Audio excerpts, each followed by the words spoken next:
I'm Marisa Norcross. And I'm Dave Freund, and this is The Next Page. Marisa, how are you? I'm great. How are you? I was assuming you would say you're terrific. I couldn't 2 weeks in a row. I'm doing fine, thank you. How's that? Thank you. I have to allow you some terrific, great, awesome, fantastic, couldn't be better weeks. So I'm gonna yield to my esteemed colleague for that for a few weeks. Thank you. Did your day go well? You know what? It's warming up. It's sunny. Are hitting a great stretch of weather, and I was reminded by a friend today that the weatherman keeps saying, "But don't get used to it. But don't get used to it." But I'm just going to ignore that and enjoy it for what it is. So, has your friend told you if the weathermen are seeing something in the extended forecast that we should be worried about? I don't know. She didn't say. All right.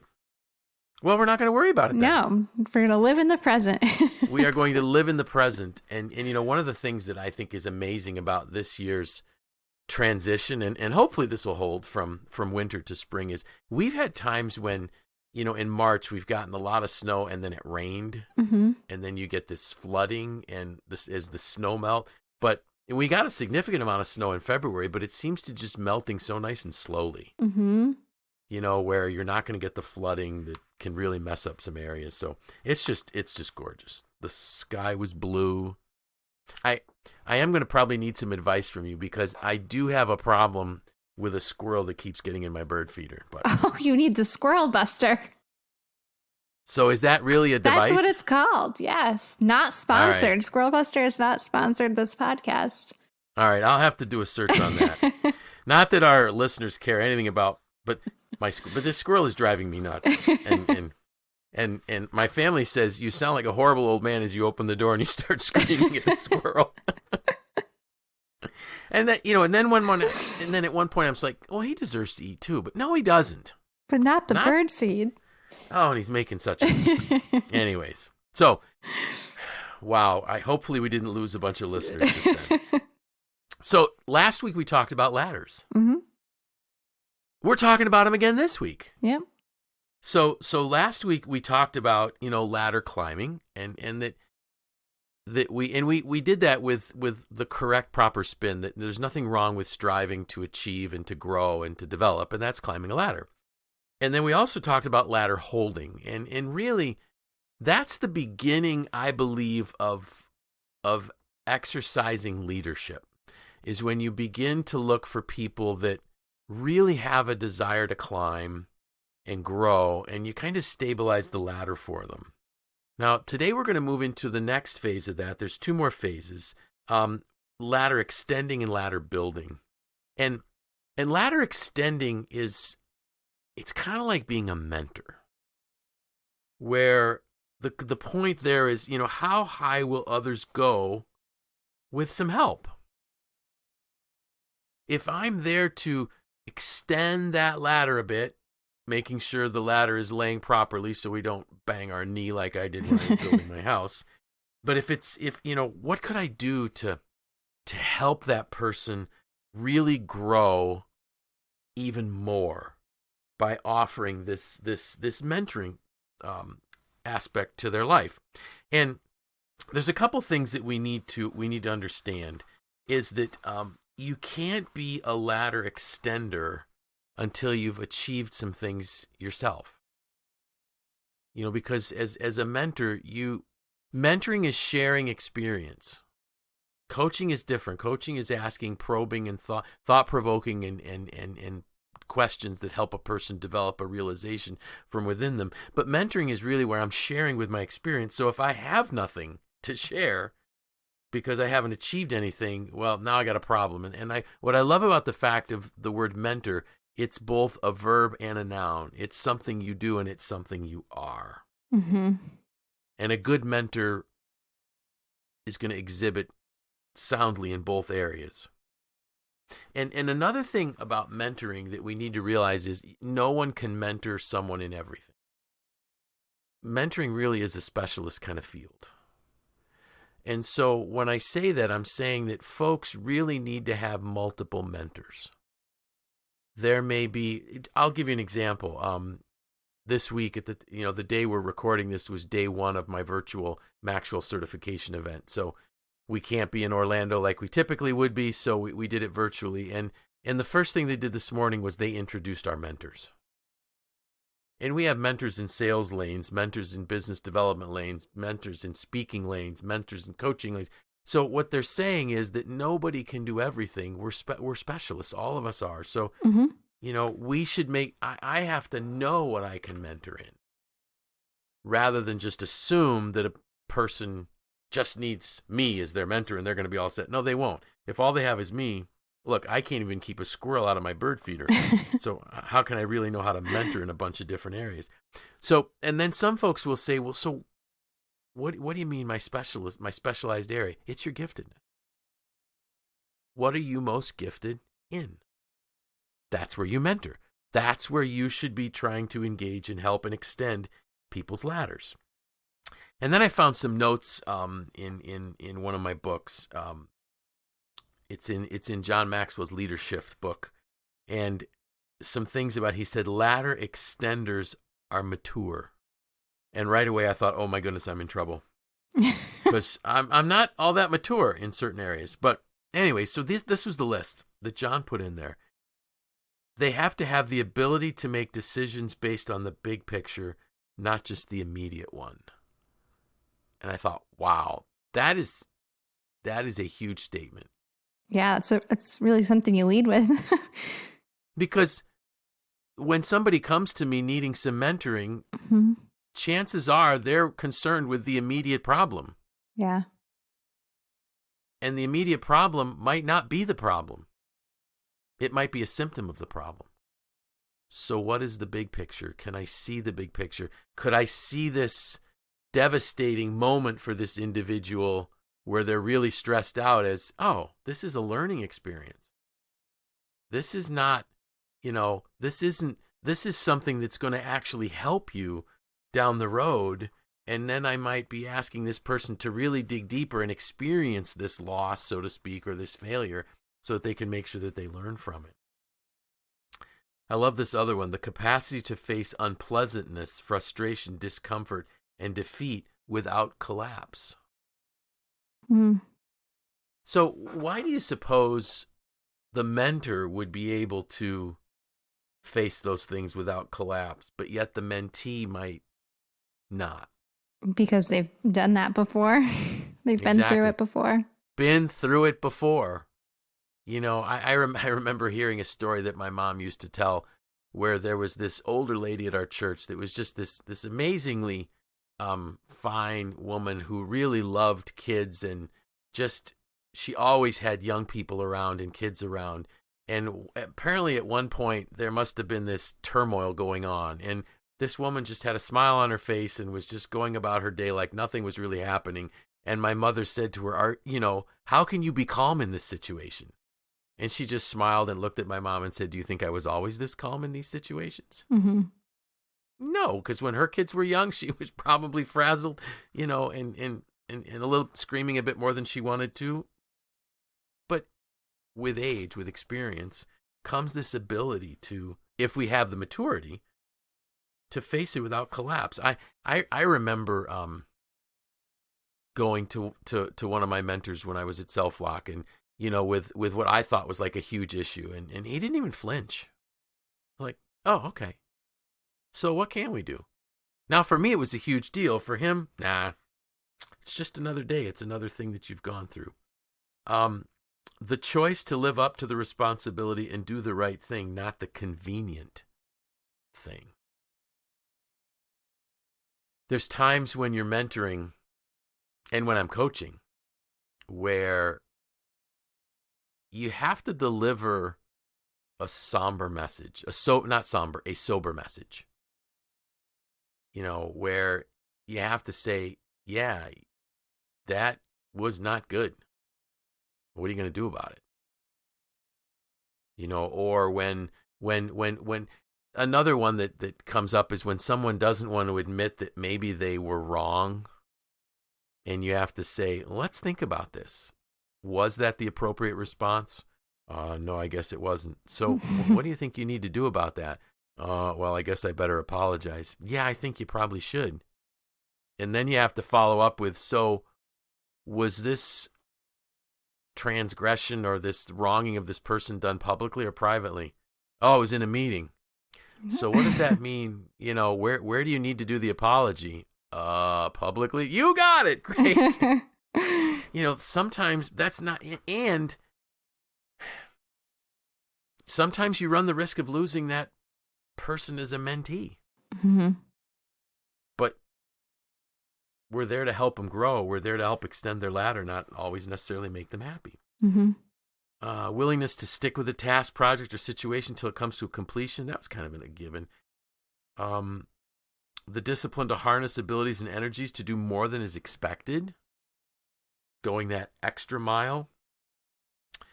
The ability to take in difficult information and keep things confidential. That's huge. Mm-hmm. People need somebody they can go to just vent. And to really bare their soul and to talk about things, their fears, things that they're struggling with, that they don't know how to address. And we better never, ever blab those to other people.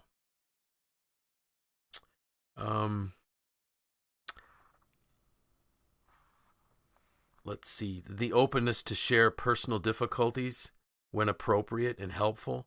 That's sharing things that I've gone through that might be a learning opportunity for someone else. So, Marissa, I have a question for you. So why do you suppose people learn so well from other people's mistakes? Because they can almost like experience them through someone else that they know without having to actually make that same mistake themselves. Yeah, very good. Yeah. It's different than, I saw it in a movie. Well, no, it's like my brother did that, or learning from someone closer to you. You can, right. You can kind of feel it from them and see it through their eyes a little bit differently. Exactly. And one of the greatest mentoring tools that a mentor can give is to share their failures with people. Mm-hmm. Because nobody wants to hear from people that did it right all the time. Because that's not real. Right. Mm-hmm. It's make-believe. The book, Sometimes You Win, Sometimes You Learn, is John Maxwell's book on failures. And, and when he asked his wife what she thought of the manuscript when she wrote it, she said, when is volume 2 coming out? Because you didn't get all your failures in this one. But we love listening to his failures because we can put ourselves in those shoes. Mm-hmm. So, and it's really sad when someone who thinks they're a leader can't admit their failures. Because what happens is nobody follows them. They're just an arrogant person taking a walk. And there's nobody following. So I really want to encourage people, help people learn from your difficulties, from your failures. The compassion to connect with others without trying to correct them. I thought that one really had me pausing for a moment to really reflect, to make sure I'm doing that. People need to be heard. They want empathy. They don't always need correction. And as I say that, I'm thinking of a couple times when I've had a coaching client that will just say, they'll just reveal that this, like they really screwed something up, but they get it. And they realize they screwed it up. And there's no point in me saying anything other than, okay, what'd you learn from that? Great. Let's move on. And sometimes when I'll do a 360 for people, and they really, really, and I can tell they're beating themselves up over something in a 360 that is true. And I just try to help them move beyond this negative. They've already done the beating, so to speak. Me being hard on them is not going to help them in that endeavor. So now what I need to do is help them convert that to a positive emotion that can be forward facing, so that they can grow from it and then have this wonderful opportunity to share one of their failures with somebody else that can be a really great way to extend somebody else's ladder. I love this one too. Ladder extenders are practiced in the art of asking great questions. And that, that's something that I'm still trying to learn. I wish I was better at asking good questions. Questions are just this magic sauce to get conversations to go in amazing places if you ask the right questions. And the notes that I had here was, you ask the question, then you listen, and then you ask a follow-up question. And that follow-up question is often more important than the first question because it's going another layer deeper. And now I'm getting to the core of what's really going on. What is the depth of that understanding? And then what I'm able to do is then I'm able to lead that person by challenging, encouraging, and coaching them to a different position. And it's interesting. Peter Drucker said that the real thing is to listen for what's not said. Because in what's not said, you're going to find an even deeper meaning, which I thought was huge. Do you have any favorite questions that you like to ask people? I'm not the best question asker. Okay. I feel like my questions are always they just follow the path of the conversation. Okay. Sure. Well, that's fine. And I always like to understand people's backgrounds, which is kind of the foundation, I think. Just understanding, and even like things like their interests and right. How few people take a very linear path. Right. So kind of understanding what led them to where they are now. Yeah. So I think you're better at asking questions than you're giving yourself credit for because you're asking questions that are helping you connect at a deeper level and gain an understanding of the person. And then I think for you it would just be a natural progression to now ask the additional questions because you're already laying that foundation for this connection piece, which opens the door for greater questions. There is a great book if our listeners are interested, and I'm going to grab it because I forgot the title, which is stupid because I should know the title. Oh, it's Good Leaders Ask Great Questions. I don't need to go ask it. I'm looking at the book, but I can't see the spine because it's on my bookshelf in front of my microphone here. Yeah, it's Good Leaders Ask Great Questions, and it's simply a book about questions that you can ask, which are huge. And then the last note on ladder extending is you need to be humble. And the reality is that none of us have achieved anything without the support and encouragement of somebody else. And as soon as we forget that, we're sliding back down the ladder. And it's no fun going down a ladder quickly. So let's move to ladder building. So what were your first thoughts when you saw that subtitle, ladder building? I didn't have too many thoughts about it up front. I think it seems like there's some really hard work that goes into it. Yes. And some, real serious questions that you have to think deeply about, not just surface level. Yeah, you're right. It's hard work, but it is the most fun.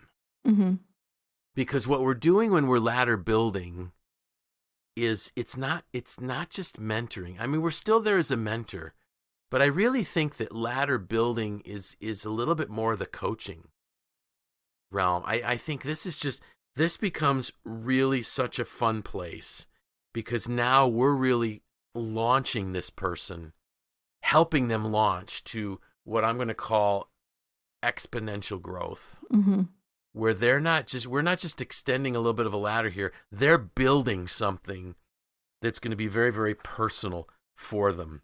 And there was this great quote by Napoleon Hill that said, "Strong, deeply rooted desire is the starting point of all achievement."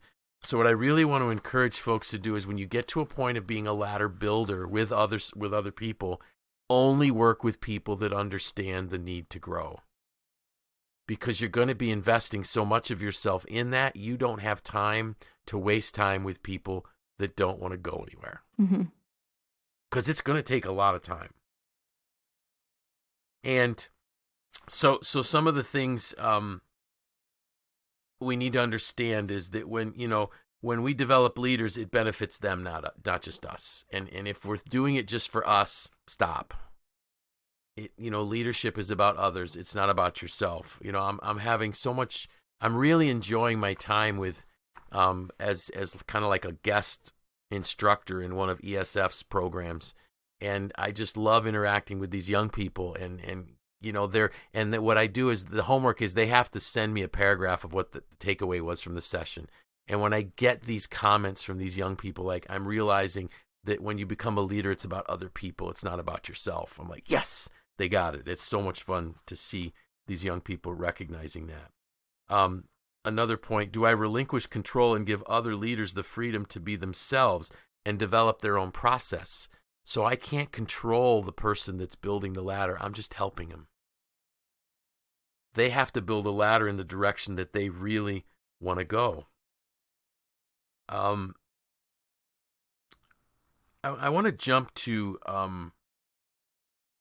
because I want to make sure we don't go too long here, but questions that I need to ask or that need to be asked of people in a mentoring and a ladder building process. And I already touched on the first one, is the person hungry to learn? But the next one is, and maybe I touched on this a little bit last week, but what's their capacity? And I don't mean that in a negative way. I mean that really in a positive way. Do they have capacity to grow significantly now? Because they may be in the middle of things that's constraining, that's throttling back their ability to grow at this moment. I don't want to discourage them. And so I'm looking at life situations, whatever it might be. Parents with small children. If let's say a couple that's just newly together, newly married, you know what? I don't want you focusing on your career at this moment. I want you to just focus on a relationship for a few years, because it's not that I don't want you to grow professionally, but invest in other things, not just your career at this moment. One of the things too is I'm always concerned with my coaching clients about their work-life balance. Mm-hmm. And you really need to pay a lot of attention to that. So to me, that kind of goes into what's the capacity. And then this one, people may take this the wrong way, but are the person's values compatible with mine? And what I mean this in terms of values in a very broad way. And so what I mean by that is, do they value other people? And are they willing to add value to other people? That to me is a foundation point. If a person doesn't see the need to make other people's lives better, yeah, I'm sorry. Go find another mentor. Mm-hmm. If you only want me to help you find a way to get a better job and make more money, I'm not your mentor. Do they value personal growth? Because that's a huge one for me. Do they lead by example? Like, if I would ask other people about them, would they say that this person leads by example, or are they walking the talk? I guess is what I'm saying there. Right. Do they exceed expectations? And some people may find this one is unreasonable. But I heard it this morning, when John Maxwell opens up our certification event and he lays out the expectations for the new coaches that are going through the program. You need to exceed expectations. And if you're not willing to commit to exceeding expectations, we'll refund your money kind of thing. I mean, I've heard him say that multiple times. Mm-hmm. Because people don't pay for average. And are you really willing to go that extra mile? And then, live with intentionality, because everybody knows that that's one of my favorite ones. You need to be highly intentional about your life and every aspect of your life. And then the last note here is the individual that I'm trying to mentor a leader? And my reason for putting that one in is because that's what I'm trying to mentor in. And that doesn't mean that everybody, well, I will say that everybody is a leader. They just don't realize it. Because if you have influence in someone's life, you're a leader. But I'm looking for people that want to be able to leverage that influence. Because that's the way we change the world for a better place, by getting other people to get other people who get other people to make a difference. So that's it. Ladder extending and ladder building. That's it in a nutshell. There's a lot that goes into it. That there really is. And I realized that, we try to keep this less than 30 minutes, and I realized I was getting close to the 25-minute mark. There is a lot there, and there's a lot for people to think about. Mm-hmm. But it really is a place of tremendous personal fulfillment. Yeah, it sounds like it. When and so I think if people are willing to take an honest look at their life, a lot of people are already doing it. Mm-hmm. You're active with different nonprofits in town. Mm-hmm. That's ladder holding, ladder extending, ladder building. Yeah. Working with moms groups in school, whatever it might be, helping out in school. That's your kids' classes. That's ladder holding, ladder extending, and ladder building. Mm-hmm. And the key is and I guess what I'm looking at is I'm saying if more people would just realize the value of that, and then the excitement that's in it. There are no greater, more exciting things in terms of a career or a job than to see people grow and develop and do things that they never thought they could do. And you give that little extra encouragement, it's amazing. So, I have no idea what we're talking about next week. That's okay. I'm sure you'll think of something. Well, and this is early in the week for us too, because we typically don't do it on a Tuesday. Mm-hmm. And I've got 2 more days of training, so I guarantee you that I'm going to get something between now and then. Mm-hmm. That's gonna speak to me. Yes, I'm sure you'll be able to pull something from your 20 pages of notes. Yes, absolutely. Because I didn't pull anything from the pre-event day of notes yet either. So it'll be there, and it'll be good. And here's a lesson for folks. So what's the value? The value that I get from that is it reaffirms that learning. It takes that learning to a deeper level, so that it becomes something not only that I'm learning, but that I'm practicing. Mm-hmm. And that's the key. If not, I'd be wasting my time attending these training sessions. So anything special? I don't want to say plan for the weekend because the weekend's far away. Anything special planned this week?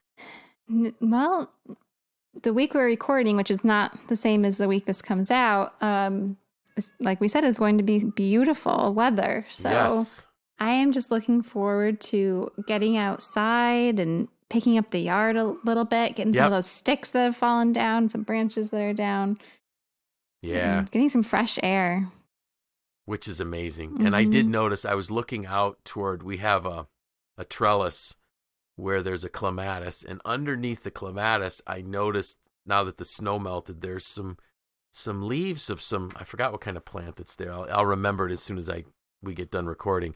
Started greening up. So that's exciting. It's a great time of year. All these new beginnings all around us. Yes. So folks, get outside, enjoy it, breathe in the fresh air. So with that, I'm Dave Freund. I'm Marisa Norcross. And this was The Next Page.